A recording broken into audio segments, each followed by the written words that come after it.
Hoje nós estamos no dia 20 dias da contagem do Homer, né? E tem sido uma bênção, né? Essa edificação que o Espírito do Senhor tem trazido para todos nós. E hoje nós vamos falar sobre um principado que traz confusão sobre a verdade de Deus. O título de hoje é Belial, o principado da confusão e da resistência à verdade. O maior principado que atua dentro da igreja, gerando falta de entendimento nas pessoas, se chama Belial. 2 Coríntios 6,15 vai dizer que harmonia há entre Cristo e Belial, ou que parte tem o fiel com o infiel.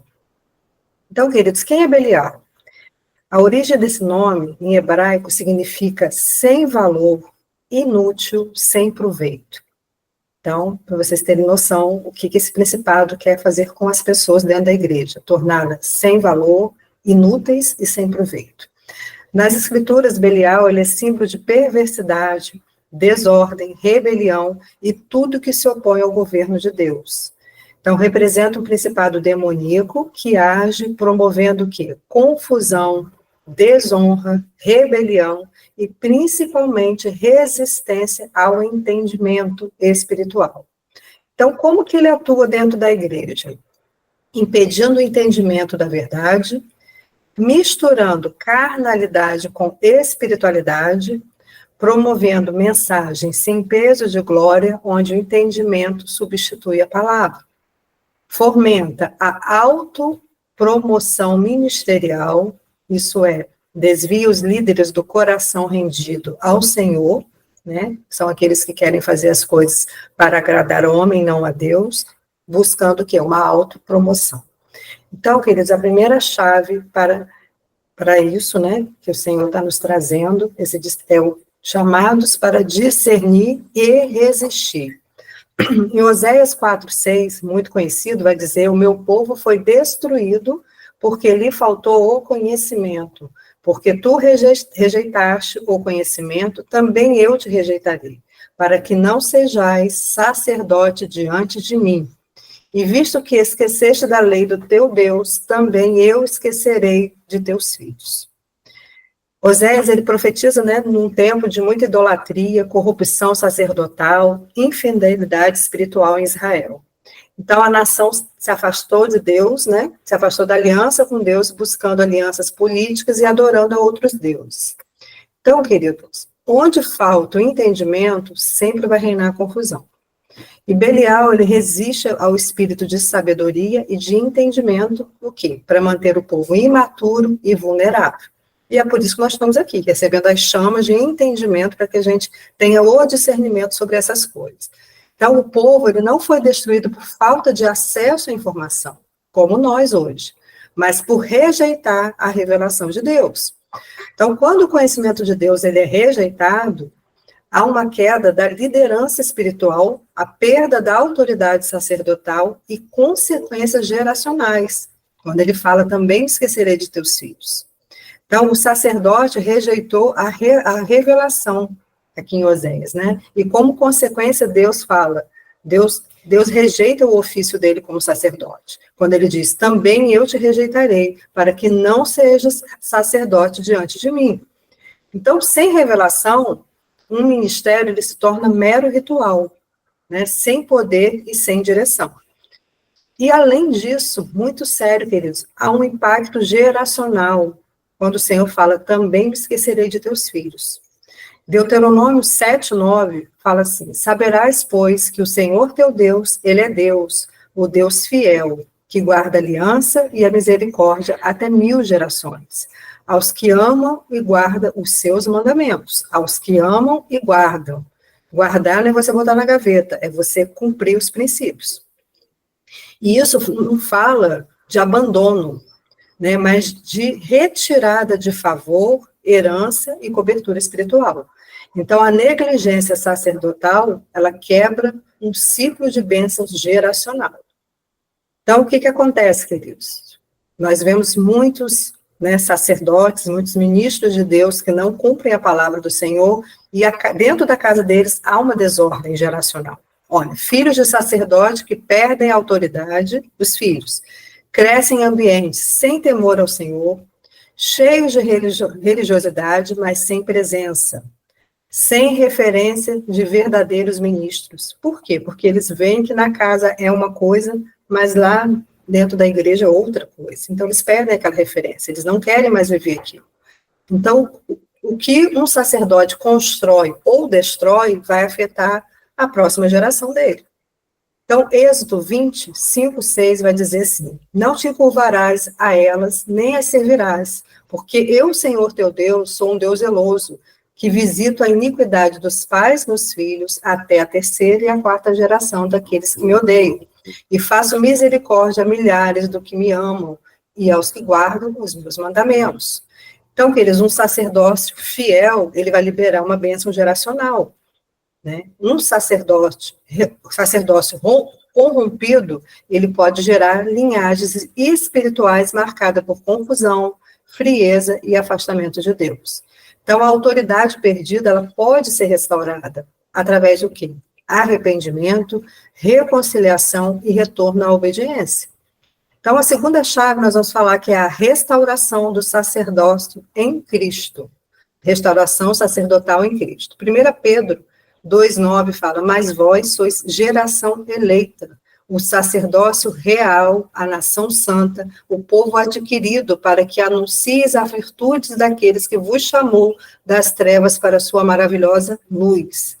Então, o termo sacerdócio real une duas dimensões: sacerdotal, que vai falar de relacionamento, adoração, consagração, e real, que vai falar de realeza, de governo, autoridade, manifestação do reino.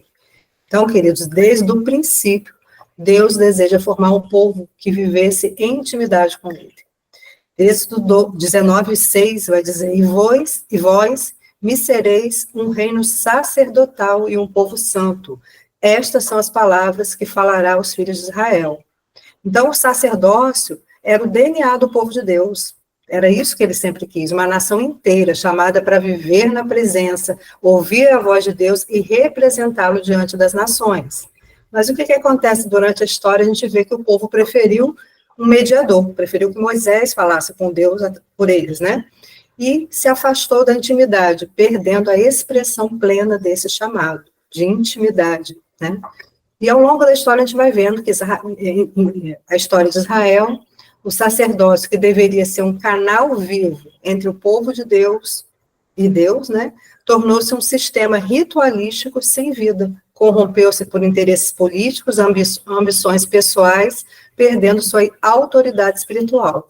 Como consequência, a gente viu que se instalou um silêncio profético, né, a frieza espiritual, e veio o juízo de Deus sobre a nação. Hebreus 4, 14, 16, vai dizer: visto que temos um grande sumo sacerdote, Jesus, Filho de Deus, que penetrou nos céus, retenhamos firmemente a nossa confissão, porque não temos um sumo sacerdote que não possa compadecer-se das nossas fraquezas, porém um que, como nós, em tudo foi tentado, mas sem pecado. Cheguemos, pois, com confiança ao trono da graça, para que possamos alcançar misericórdia e achar graça, a fim de sermos ajudados em tempos oportunos. Então, Jesus, Yeshua, ele veio como sumo sacerdote, segundo a ordem de Melquisedeque, eterno, justo e cheio de glória. Ele nos reconciliou com Deus, né?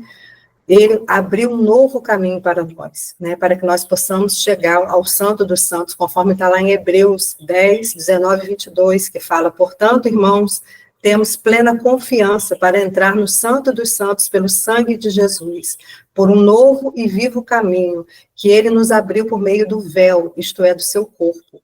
Temos, pois, um grande sacerdote sobre a casa de Deus. Ele não apenas, querido, nos representa diante de Deus, mas ele nos reconcilia por meio do seu sacrifício perfeito. Pelo sangue de Yeshua foi aberto um novo caminho para o Santo dos Santos, removendo o véu que nos separava da presença. Então, queridos, o sacerdócio de Cristo precisa ser entronizado, ele precisa ser o centro de tudo. Em Cristo, o sacerdócio é plenamente restaurado, não um sacerdócio sacerdócio ritual, mas relacional, não institucional, mas espiritual. Isso nos fala de intimidade. E mais que isso, nós somos chamados a participar desse sacerdócio vivo. Como? Atuando como filhos, que ministram diante de Deus e manifestam o seu reino na terra. Quando eu falo ministrar diante de Deus, é onde nós estivermos. Nós não precisamos de nada, nós precisamos só do som da voz do Senhor sobre nós. Então, nós somos chamados a manifestar com virtudes daquele que nos chamou das trevas para a sua maravilhosa luz. Nós somos chamados para restaurar os princípios do reino, querido. Discernir os enganos das trevas e resistir com a autoridade espiritual que todos nós temos. Nós fomos levados para curar, fomos levantados, perdão, para curar os quebrantados, libertar os cativos e anunciar com poder a chegada do reino. Então, nós não podemos ficar quietos, querido, diante de um sistema que começa de confusão, porque a gente sabe que é um principado que está trazendo isso, mas a gente tem que se levantar com fúria mesmo e com poder, entronizando Cristo e mostrando que para que nós estamos aqui.